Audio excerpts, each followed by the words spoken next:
abrir un espacio para tratar de disipar algunas dudas que puedan estar surgiendo con los padres de familia, con madres de familia que se conectan el día de hoy, con profesionales de la educación y compartirles un poco de mi experiencia dentro de este rubro educativo. En primer lugar, quiero partir de unas cifras totalmente interesantes a nivel nacional y estas cifras se las comparto directamente. Según el Programa de Naciones Unidas para el Desarrollo, con su sede aquí en México, se compartía que alrededor del 55% de toda la población estudiantil en México, con el cambio de esta plataforma virtual, quedó fuera del sistema formativo. ¿Qué quiere decir? Pues tenemos que tomar en cuenta que hay un gran número de personas, de participantes de esta comunidad, de este país, que no tuvieron acceso a la educación. Pero bueno, pues voy a dar pie para una presentación por ahí que me habían compartido. Pues es un gusto, de verdad que estoy muy emocionado, hasta ya me adelanté un poquito, ¿verdad? Sí. Ahorita para seguir, quiero antes, por favor, si me permites, director, dar a conocer tu semblanza. Claro que sí, gracias. El licenciado Eloy Nava es licenciado en psicología, egresado de la Universidad Vizcaya de las Américas, Campus Tepic, maestro en ciencias de la educación. Cursó de especial, Cursó de especialidad en Psicología del Desarrollo de la Universidad de La Habana y especialidad en Adicciones por Oceánica AC. Actual director de la Universidad Vizcaya, sede Ciudad Juárez. Y les comento que el director anteriormente, él fue el que empezó la Universidad Vizcaya de las Américas en Delicias, Chihuahua, y por su gran desempeño y su gran trabajo, ahora es un orgullo tenerlo aquí en Ciudad Juárez. Bienvenido y ahora sí adelante. Sí, gracias, licenciada. Ya me había adelantado un poquito. Gracias por la presentación y por esta semblanza. Y en efecto, duré ya algún tiempecito aquí dentro del estado, en la ciudad de Delicias. Duré 4 años, un poquito más de 4 años. Y posteriormente me ofrecieron venir aquí a esta bella ciudad de la frontera. Y pues estamos muy contentos de estar compartiendo, de estar aprendiendo y sobre todo de este gran proyecto educativo que es Universidad Vizcaya de las Américas, Campus Ciudad Juárez. Y gracias a un gran equipo de inversionistas, a una gran visión del equipo rector, pues ahora estamos compartiendo desde esta perspectiva. Y pues obviamente ya entrando un poquito en tema, el principal reto que me encontré como director específicamente fue la situación de la contingencia por pandemia COVID-19. Y me preguntaba, bueno, ¿cómo vamos a iniciar? ¿Qué vamos a hacer? Y dentro de todo este diálogo y dentro de toda esta situación que presentamos y que observamos, decidimos comenzar a visualizar que este año iba a ser totalmente diferente. Y nos preparamos poco a poco para ello y fuimos visualizando que el equipo de trabajo debía tener por lo menos una trayectoria y una experiencia mínima en educación virtual y educación a distancia. Hace un momento yo les mencionaba un dato bien interesante y este dato es para toda la audiencia. Dentro del sistema educativo nacional en México, del 100% de las personas que tienen acceso a la educación, solamente el 55%, estimado por un estudio que hizo el Programa de Naciones Unidas para el Desarrollo, tuvo acceso a la educación virtual durante esta pandemia. Es decir, 55 alumnos de cada 100 pudieron tener acceso a educación virtual. Y el otro 45% quedó de alguna manera relegado por la situación de no tener acceso a computadoras personales o al internet, que ahorita vamos a mencionar un poquito acerca de esta situación, de este panorama. Y poco a poco voy a ir aterrizando a lo que es aquí en Ciudad Juárez, para que nos demos una idea de cómo está la situación y cómo se ha ido avanzando y también, por qué no decir en algunas cosas, pues también tenemos algunos estancamientos, cabe mencionar, ¿verdad? Y pues igual aquellas personas que hagan una pregunta o que planteen, pues estamos en la mejor disposición de responder, ¿sí? Otro dato interesante, de ese 55% de personas que en su momento tuvieron acceso a la educación, otro punto importante es que de ese 55 solamente el 44% tenía internet, es decir, De cada 100, 55 tenían computadoras y tenían acceso a ese nivel, pero no todos tenían internet. Entonces, el reto era cómo conectar, ¿verdad?, de manera directa con las aulas virtuales, con alumnos, con padres de familia. Y fue una situación que en su momento nos planteamos todos los que los que nos dedicamos al rubro de la educación pública y privada. Y pues esos datos son los que en su momento fueron surgiendo, ¿verdad? No sé si por ahí hay un planteamiento, alguna pregunta, y si no, puedo continuar poco a poco. Yo creo que, bueno, Creo que no. ahorita hay una pregunta, pero yo creo que es más adelante. Sí, Ok, de te acuerdo. pregunto, a ver, Sí. ahí va esta pregunta. ¿Cómo los papás pueden garantizar la educación de calidad para sus hijos, dada su hiperactividad? Ok, bien. Cuando hiperactividad quiso decir o hiperactividad, no escuché bien. Aquí me pusieron hiperactividad. Ok, bien, mire. En primer lugar, cabe mencionar que la hiperactividad es un trastorno por déficit de atención con hiperactividad o puede ser hiperactividad. Son aquellos niños que en su momento les es difícil mantener la atención, mantener la concentración, desarrollar directamente un trabajo, estar sentados durante un tiempo realizando una actividad. Son niños que su característica principal es el exceso de movimiento y el no poder focalizar una atención específica. Dentro de esta situación hay un gran abanico de niños, hay un amplio espectro de niños que en su momento les cuesta trabajo focalizar y atender directamente en una clase presencial. Ahora imagínense en una clase virtual. Aquí se convierte muy importante la interacción de el padre de familia y el acompañamiento de una persona que esté con él ayudando a concentrar su atención. Pero nos encontramos ante un reto también. ¿Cuál es este reto? Que principalmente los padres de familia regularmente están trabajando también. Entonces no hay directamente quien esté ayudando al niño a concentrarse y mantener directamente la atención hacia el trabajo que está pidiendo la maestra de manera virtual, porque necesita el apoyo de alguien. Es decir, un niño con estas características de hiperactividad requiere de alguna manera de poder estar teniendo un contacto con una persona que le ayude a concentrarse y a visualizar su atención. Y eso es muy importante, ¿verdad? Entonces, la educación virtual para este tipo de niños con características de hiperactividad se requiere forzosamente la participación de los padres de familia o de una persona con herramientas psicológicas y pedagógicas que le ayude al niño a mantener su atención. Sí. Gracias. Muy bien. Vamos a continuar también con otro dato importante. Dentro de toda esta situación a nivel nacional y a nivel global de la educación virtual, no solamente México, todos los países teníamos el reto de la educación virtual y sobre todo del acceso a plataformas de educación virtual. Y descubrimos que hay plataformas que son muy funcionales, que son muy fáciles de utilizar, pero que si no tenemos el Internet no podemos garantizar esa interacción y ese intercambio directo. Y el reto era cómo hacer para que los padres de familia o las comunidades estudiantiles tuvieran esta interacción y este acceso al Internet, que es la herramienta básica. El Internet es la herramienta básica para la educación virtual. ¿Sí? Y cabe mencionar que la educación virtual no es algo tan nuevo. Según datos históricos, se comenta que la educación virtual, o la educación, mejor dicho, la educación virtual, la base de ello es la educación a distancia.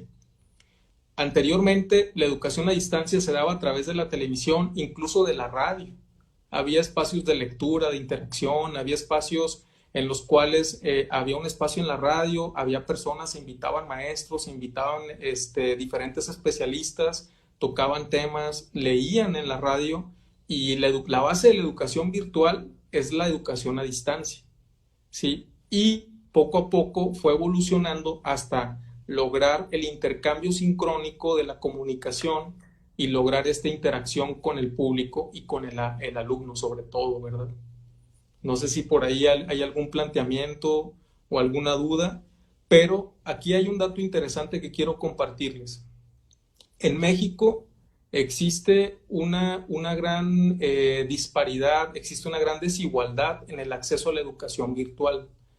Y voy a decir datos muy interesantes. Por ejemplo, en México, de cada 10 niños, solamente 2 niños en el ámbito rural tienen acceso a una computadora y al internet. Incluso se estima que puede ser menos de 2, o sea, de esta tasa. En otros ambientes o en ciudades más avanzadas y en poblaciones con mayor accesibilidad y desarrollo económico, se estima que la tasa de acceso al internet puede variar entre el 6 y 8 niños por cada 10, es decir, por cada 6 niños, por 6 de cada 10 niños pueden tener acceso a una computadora con internet.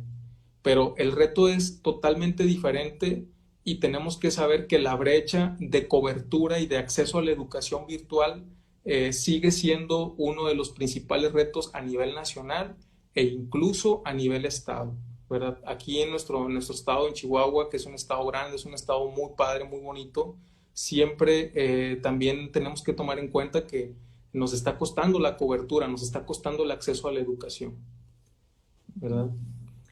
Otro dato importante que quiero compartirles es que las implicaciones en los procesos de aprendizaje, es decir, cómo podemos analizar que un alumno, un estudiante está aprovechando los contenidos y los programas que se están planteando en la educación, primer grado, segundo grado, en secundaria, en bachillerato, en universidad.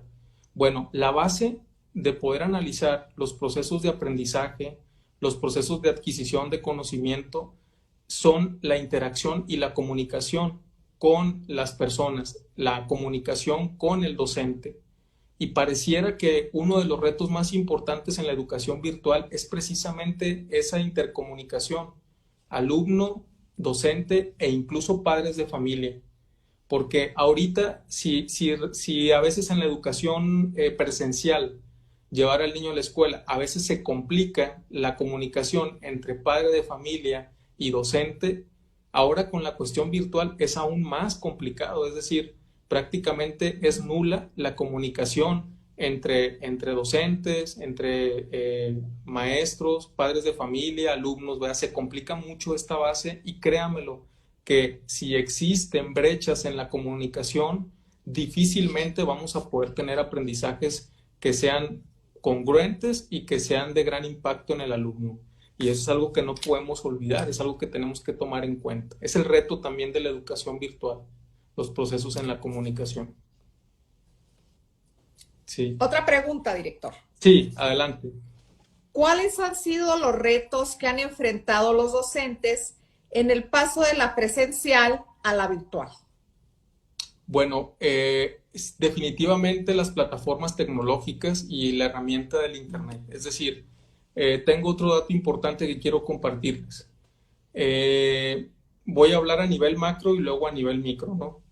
A nivel nacional, de las 226,000 escuelas que existen aproximadamente en todo el país, cerca del 10% de las escuelas, los alumnos, los padres, los maestros recibieron un curso de computación y de educación virtual.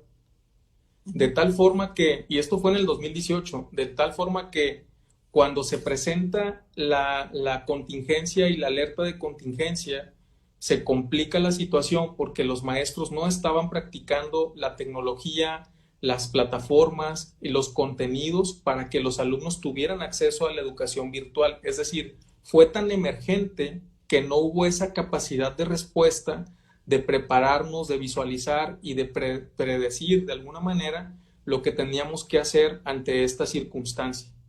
Actualmente, si usted me pregunta o si la audiencia nos pregunta cuál es el principal reto para el docente en la educación virtual, es precisamente el dominio y el manejo de la tecnología.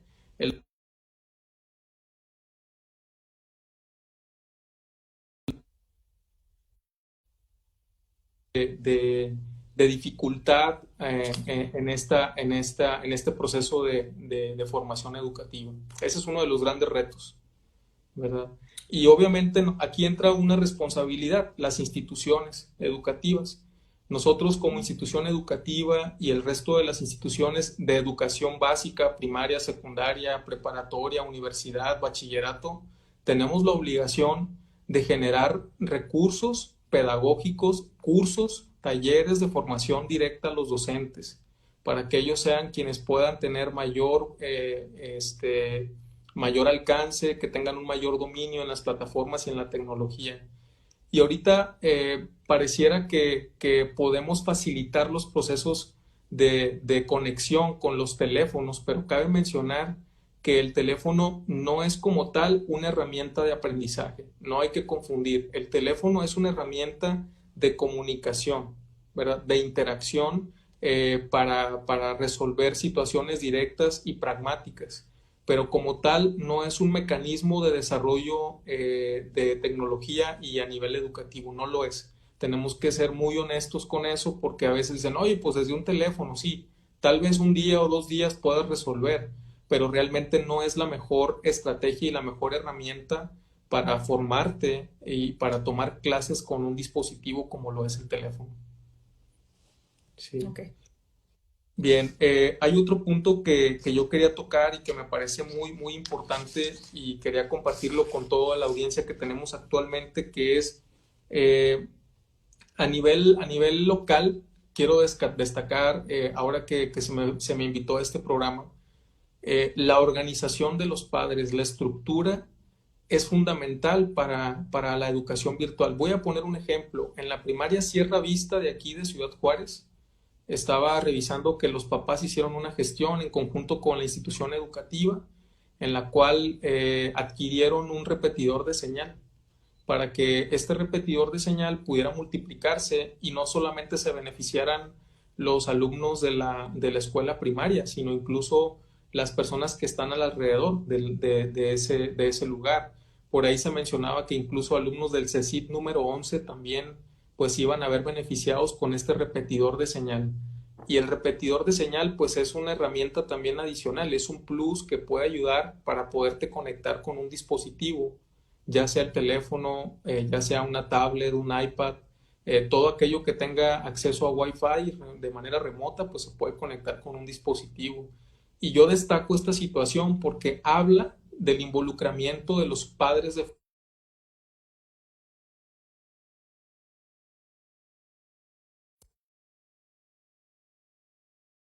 la educación tiene que trascender a un nivel de gestión, no solamente a un nivel de administración. Y ese es el reto también que tenemos ante nosotros, ¿verdad? Gestionar y tener siempre recursos para que el maestro, el alumno y los padres tengan ese acceso.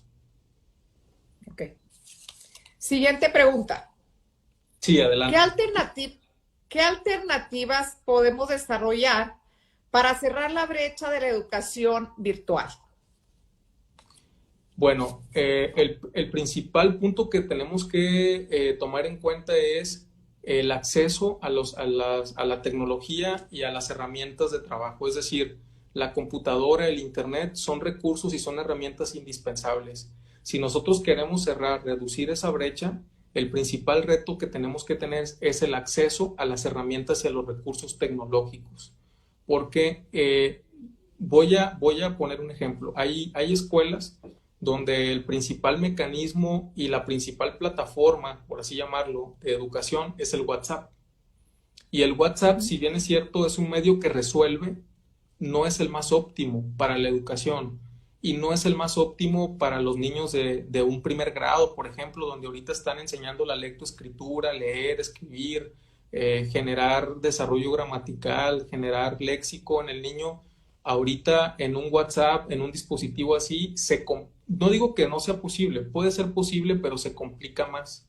El reto de la educación virtual actualmente para disminuir esta brecha y esta amplitud que existe es tener mayor acceso a la tecnología, tener mayor acceso a dispositivos como computadoras personales o tabletas electrónicas y sobre todo también tener el acceso al Internet. Esos 3 dispositivos, estas 3 herramientas son fundamentales y son básicas para poder tener mayor acceso. Les voy a poner otro ejemplo, a lo mejor responde un poquito también esta pregunta. Ahorita la plataforma de la SEP maneja la televisión como un recurso de educación a distancia. Es decir, hay una programación, hay contenidos que están organizados en horarios y los papás, dependiendo la edad en la que esté su hijo, el grado en el que esté su hijo, prenden la televisión y pueden poner los contenidos que están en el programa educativo. Pero la dificultad o la debilidad es que no hay una interacción con el maestro. Imagínense que el niño se queda con una duda y pues cómo le pregunta o cómo le resuelve si la televisión pues tiene su programación y sigue directamente, ¿no? Entonces, la televisión solamente es un mecanismo, es un canal para llegar y manejar contenidos, pero jamás va a sustituir como tal un dispositivo de intercambio como lo es el Internet y las aulas virtuales. Ok.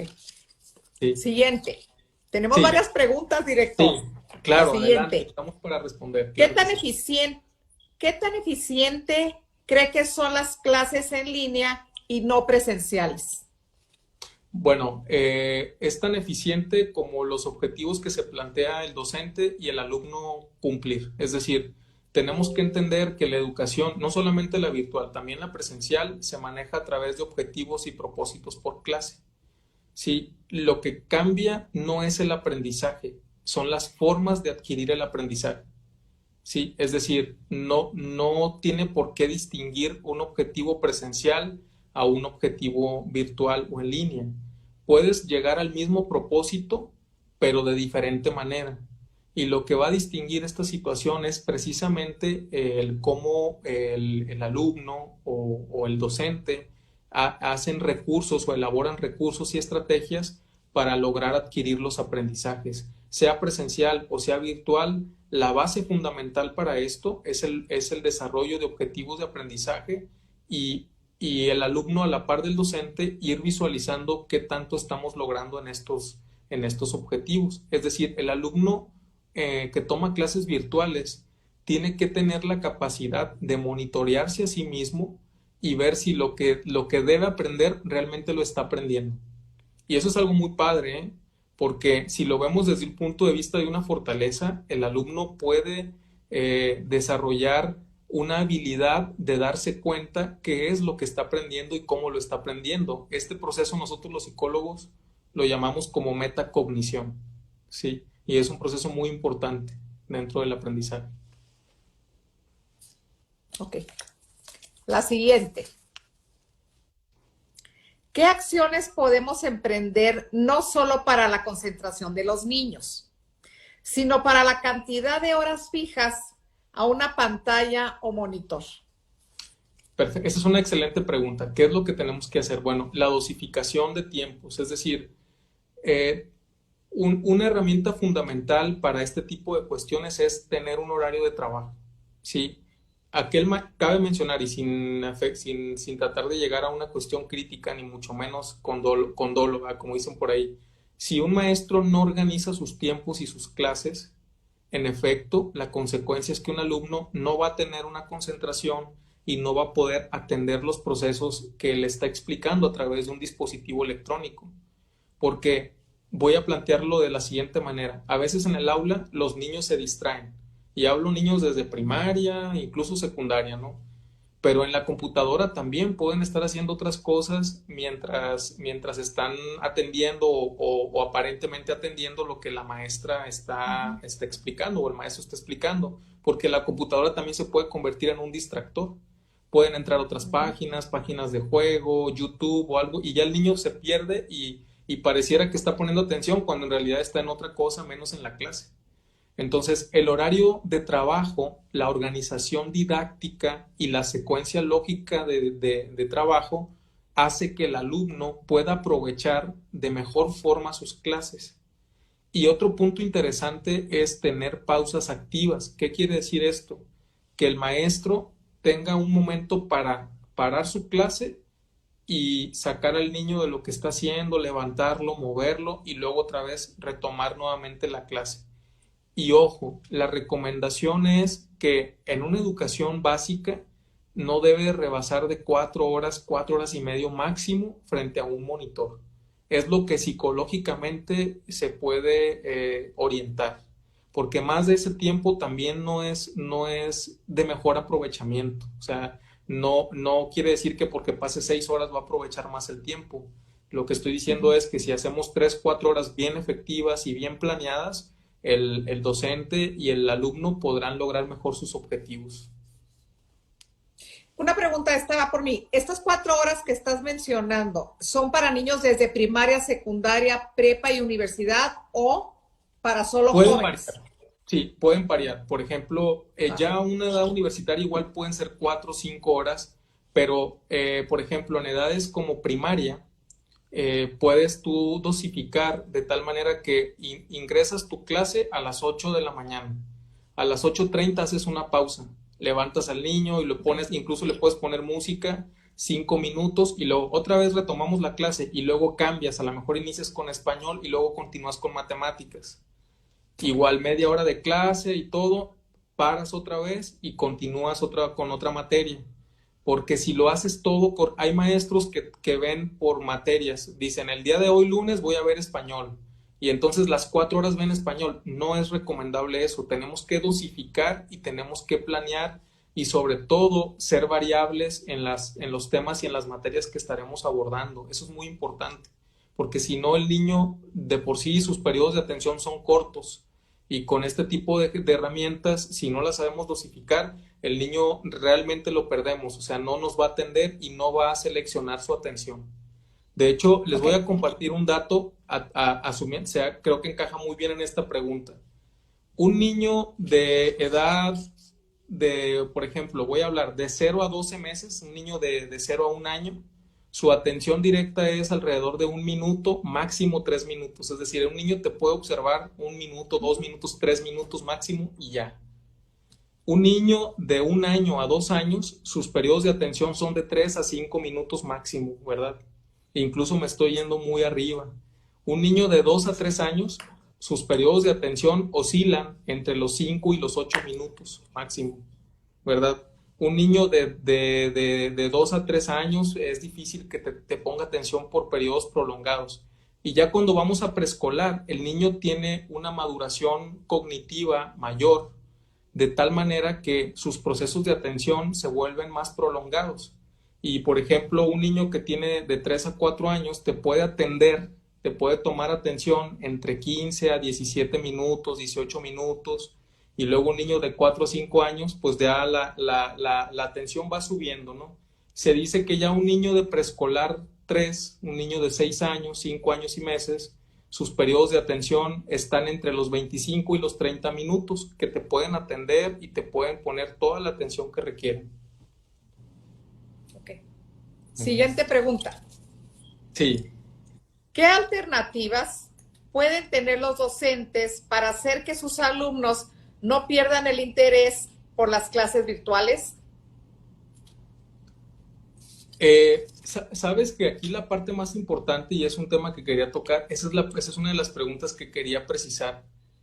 La educación es un proceso comprensivo y es un proceso en el cual tenemos que conocer al otro. Si el maestro no conoce al alumno de uno por uno, persona a persona, si el alumno no conoce a su maestro, no sabe cómo lo va a formar, no sabe cómo lo va a guiar. Y ese es un reto que tenemos en la educación virtual, ¿sí? Conocer a la persona que estamos educando, conocer a la persona que estamos formando.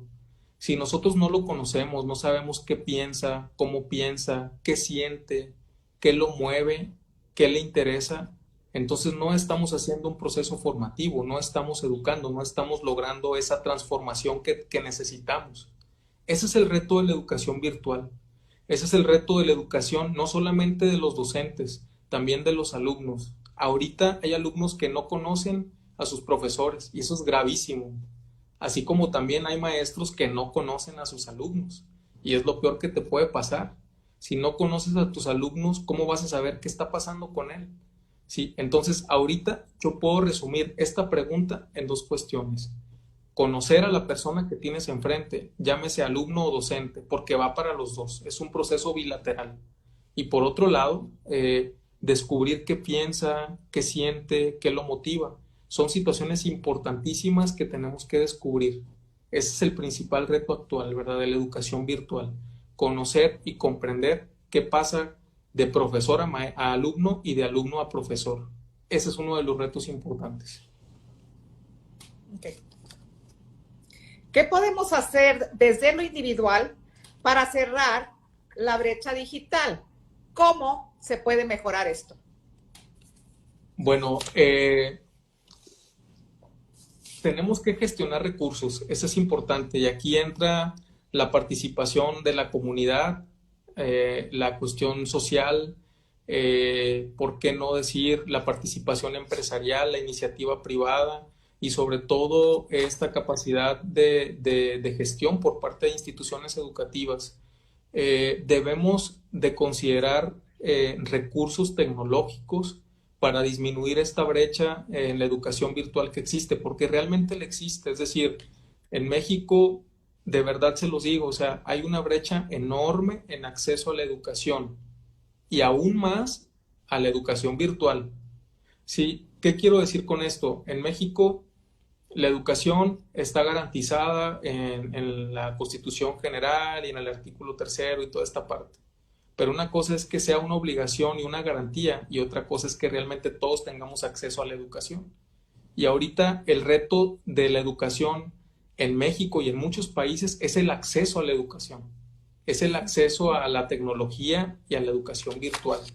Entonces, aquí lo que yo puedo sugerir desde mi punto de vista es tomar en cuenta la participación social, tomar en cuenta la participación política. Por supuesto, es fundamental tener política pública para la educación virtual. O sea, en México no hay como tal, hay modalidades y están decretadas y están reguladas, modalidades de estudio, pero no hay como tal una asignación directa en el recurso de la educación virtual y eso es sumamente importante. Entonces, tenemos que buscar esta disminución de brechas a través de la participación y la gestión de recursos tecnológicos y recursos de herramientas como el Internet. Okay. Siguiente pregunta. Hay muchos niños que no tienen celular, mucho menos computadora o saldo. ¿Por qué no gestionar que en horas de escuela la señal sea exenta o gratuita? Esa sería una excelente oportunidad. Habría que ver cómo lo planteamos con los empresarios, ¿verdad? Porque me parece que sería una muy buena alternativa. Yo propondría tal vez poder tener antenas seccionadas por demarcaciones, por colonias, buscar la manera de poder garantizar esta situación. Y a mí me parece una buena idea, pero no hay una política pública que te pueda obligar o que te pueda llevar a hacer eso. Eso es lo más importante, es decir, existe el término que nosotros le llamamos voluntad. Quien quiere hacerlo y puede hacerlo adelante. Incluso cabe mencionar que hay vecinos que donan su clave para que los vecinitos y los alumnos se puedan conectar. Y eso es un gesto muy bonito por parte de ellos. Y eso es una cuestión de voluntad, nadie los obliga a hacerlo. Y eso es una cuestión de compartir, de preocuparte por el otro. Y esa es la parte que tenemos que ver, cómo poder comprender y empatizar que si él no tiene acceso al internet y yo sí tengo, ¿cómo lo puedo ayudar? Y eso sería un gran avance, eso sería una gran ayuda, poder ayudarle al vecino o a alguien que sabemos que no tiene ese acceso y esa posibilidad, pues que se conecte con nuestra clave, ¿verdad? Entonces, pues son algunas opciones que en su momento hemos pensado y se han hecho. Obviamente no es fácil, pero con voluntad se pueden lograr muchas cosas y sobre todo con trabajo coordinado, porque sí se puede, si se hace una infraestructura y una inversión, se pueden lograr grandes cosas para eso. Okay. Sí. Soy docente. ¿Qué actividades dinámicas puedo hacer para lograr mayor concentración de mis alumnos? Muy bien. Las actividades pueden variar. Las actividades pueden variar de grupos etarios, pero por ejemplo, de 0 a 3 años, es decir, niños de recién nacidos, porque cabe mencionar que las guarderías, pues también algunas están cerradas o están a un 20-30% de su afluencia. Y la pregunta es, ¿dónde están los demás niños? Porque los papás pues siguen trabajando o a distancia o en las empresas donde les piden asistir. Y aquí el punto es que de 0 a 3 años el niño necesita movimiento y necesita actividades que estén relacionadas a un interés de desarrollo del lenguaje y comunicación. Actividades que estén relacionadas con procesos de construcción, rompecabezas, cubos, armar algún tipo de actividad. Es decir, la principal actividad de 0 a 3 años es la actividad motora. De 3 a 6 años comienza el desarrollo del lenguaje formal y del pensamiento formal. Y yo sugiero ahí adivinanzas, acertijos, también movimiento, actividad física. Es necesario. Ahorita hemos comentado en algunos especialistas en educación que la educación virtual también un defecto que tiene es la falta de movimiento, la falta de actividad física. Entonces, el hecho de que tengas una computadora no significa que no puedas dar una clase de activación física. Hay maneras y hay formas de lograr activación física y ese es el trabajo del docente, buscar esas opciones y generar esas opciones. Y por ejemplo, en primaria podemos utilizar activaciones, por ejemplo, desde un rompecabezas, un acertijo, buscar música, movimiento, tener, por ejemplo, en cuenta la participación del papá o la persona que está cercana con el niño. Eso es muy importante. A veces nos olvidamos de esa situación y lo dejamos solo frente a la computadora. Y aquí tiene que el papá siempre estar atento y participar en cierta medida con las actividades que está llevando a cabo. Okay. ¿De qué forma se podría regular la cantidad de trabajo, ya sea para niños o adolescentes de más estresados, para no poder completar tareas por la gran cantidad que tienen, que dejan? Sí, es correcto. Mira, te platico, Lick. Una de los principales retos es la carga de trabajo, ¿sí? Entonces, la educación virtual pasó a ser una carga de ejercicios para que el alumno los haga en casa. Y eso no es educación virtual como tal, o sea, esa es una parte, pero la otra parte está ligada a que, vuelvo a repetir, el maestro tiene que participar, tiene que ser el protagonista junto con el alumno. O sea, habrá momentos en los que el maestro va a tener que tomar este liderazgo y esta participación, pero habrá momentos en los que el alumno tendrá que emitir los cuestionamientos y el diálogo a través de la plataforma virtual. Entonces, la base de esta situación es la participación, que el maestro no se convierta en un generador de ejercicios y de práctica. O sea, eso no va a ayudar a la educación virtual. Lo único que va a ocasionar es, en cierta medida, enojo, frustración o ansiedad en el alumno, estrés, porque lo único que está logrando es atiborrarlo, porque así como él, hay otras 6 o 7 materias que tiene que llevar y que en todas les dejan trabajo. Entonces, la mejor forma es dosificar. No necesitas cantidades, maestro, necesitas ejercicios que te generen eficacia y eficiencia en el desarrollo de tus objetivos. Plantéate objetivos que sean claros y que te ayuden a lograr la finalidad y el propósito que te planteaste. No porque resuelva 100 ejercicios va a ser mejor en matemáticas. Si resuelve 10, pero que están bien planteados, tal vez sea suficiente. Ese es un mensaje que quiero también dejarles muy claro a los profesores. Es muy importante eso. Sí. Ok. No sé si hay más preguntas. Sí. Sí. Sí. No, A ver, una adelante. más. Como papá, me preocupa que mis hijos pasen tanto tiempo frente a los monitores. Fue algo que siempre limité para educarlos mejor. Ahora el panorama me cambió. ¿Qué puedo hacer? Bueno, creo que era la preocupación de muchas personas, de muchos padres de familia, que no fueran personas o niños que estuvieran pegados a un monitor. Sin embargo, es la realidad, es lo que tenemos y tenemos que adaptarnos a esta situación. Es decir, hay que asimilar que el proceso de formación educativo actual, no solamente en México, a nivel global, es el monitor como principal recurso de aprendizaje y de trabajo. Es nuestra principal herramienta. Tal vez antes lo eran los cuadernos, la mochila y el ábaco y todo lo que llevábamos, ¿no? Pero ahora nuestra principal herramienta de trabajo es estar frente al monitor, porque es ahí donde estamos interactuando y es ahí donde estamos aprendiendo. Entonces, Lo que sí es importante es que le pidamos a los niños que no pasen más tiempo de lo que necesitan, porque en algún momento dado, pues como todo, ¿no? Puede haber alguna consecuencia a nivel visual. También, pues, como todo organismo, podemos tener algunas secuelas si excedemos este uso de los monitores y de los dispositivos electrónicos. Pero si logramos dosificar esta parte, si logramos ir calculando lo que sí se puede y lo que no, pues entonces hay que hacerlo y no nos queda más que asimilarlo y adoptarlo como una rutina de trabajo, ¿sí? Y obviamente pues tener esta nueva modalidad con nosotros, hay que adquirirlo. El papá tiene que sí o sí sumarse a esta educación virtual, porque cabe mencionar que algunos todavía se detienen y se resisten ante esta situación. Tenemos muchas más preguntas, director, pero te comento que ya nada más una por el tiempo que nos queda y me encantaría que dieras un mensaje, pero va la última pregunta y las demás con mucho gusto te las hago llegar para Claro, contestárselas a las personas.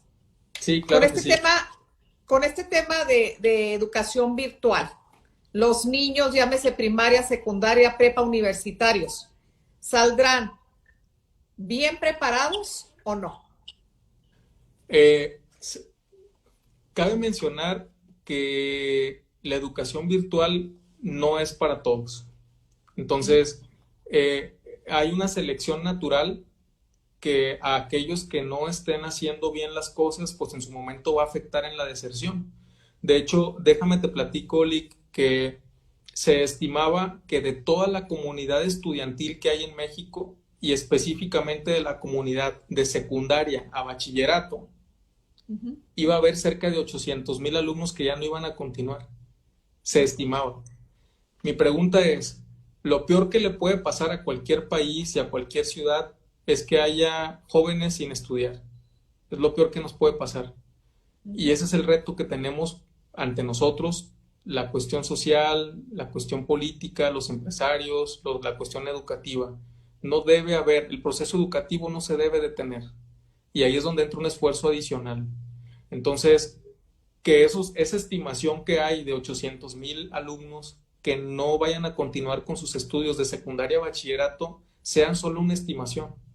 El reto que tenemos es involucrarnos todos, sobre todo los padres de familia, y dejar que esto no suceda.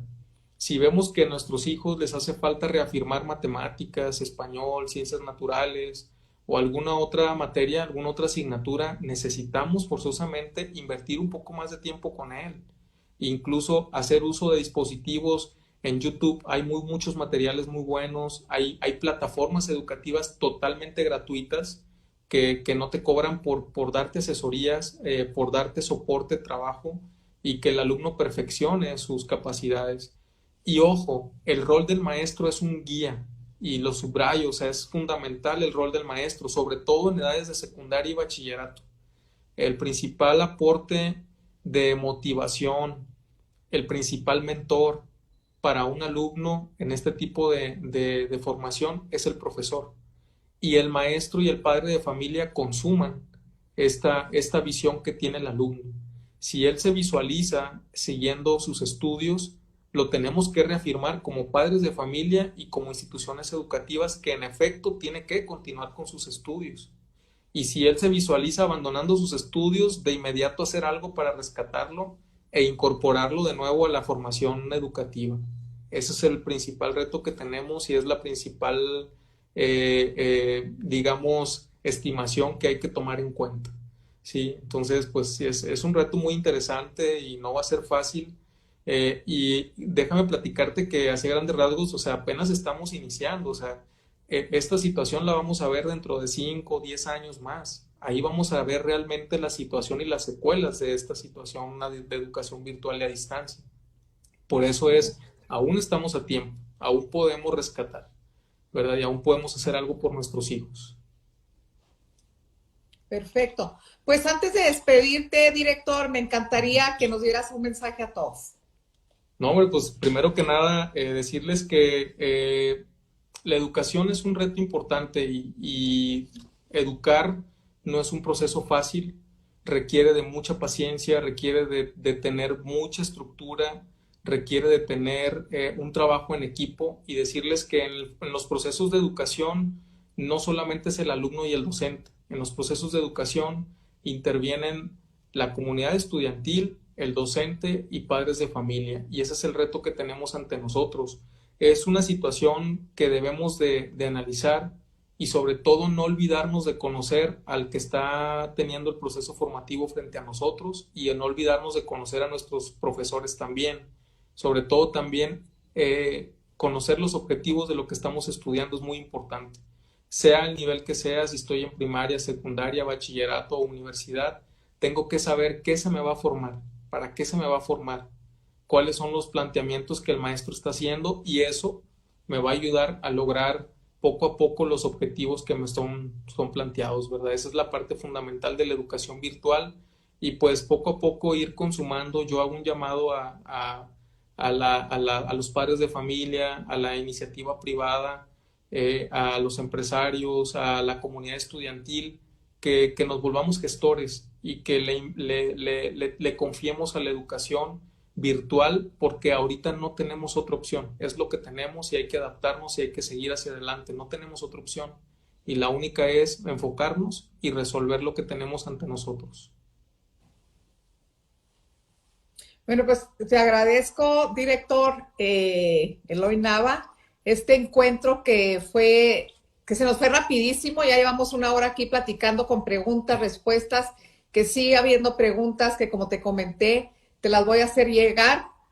Mucho, muy importante todo lo que estás diciendo, tanto para los padres de familia, los estudiantes, niños, o sea, los padres de niños de primaria, secundaria, preparatoria, universitarios, todas aquellas personas adultas que siguen estudiando, que como tú dices, la educación, y yo siempre lo he dicho, es la columna vertebral de todo. Sí. Todo viene en esta vida y lo único que nadie nos puede quitar es la educación. Nadie te va a quitar la educación nunca.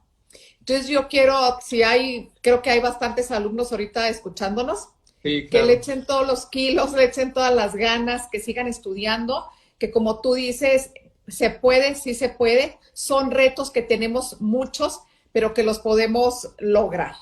Y me imagino, no sé, por lo que estoy viendo el semestre que entra, no sé, creo que también va a ser virtual. No hay que desesperarnos. Primero, antes que nada, hay que cuidarnos, hay que cuidar nuestra salud. Esta pandemia ojalá vaya decreciendo. Ahorita estamos en semáforo rojo aquí en Ciudad Juárez. Te comento que estoy diciendo Ciudad Juárez porque vi que está conectada gente de Guadalajara, a quien les mando un gran abrazo a Samuel Cárdenas. Gracias por estar aquí. Él es docente, que me da muchísimo gusto que se conectó, y otras personas que también que son de Chihuahua y de otras partes. Pero bueno, hay que seguir echándole ganas. Sé que lo vamos a lograr. Agradecerte infinitamente de nuevo por tu tiempo, por todo lo que nos hiciste aprender el día de hoy, y pronto, claro que nos volveremos a ver. Claro que sí. Muchas gracias. Te agradezco mucho. Gracias a todos. Gracias a todos los que nos estuvieron viendo. Gracias. Nos vemos. Hasta luego. Bye bye.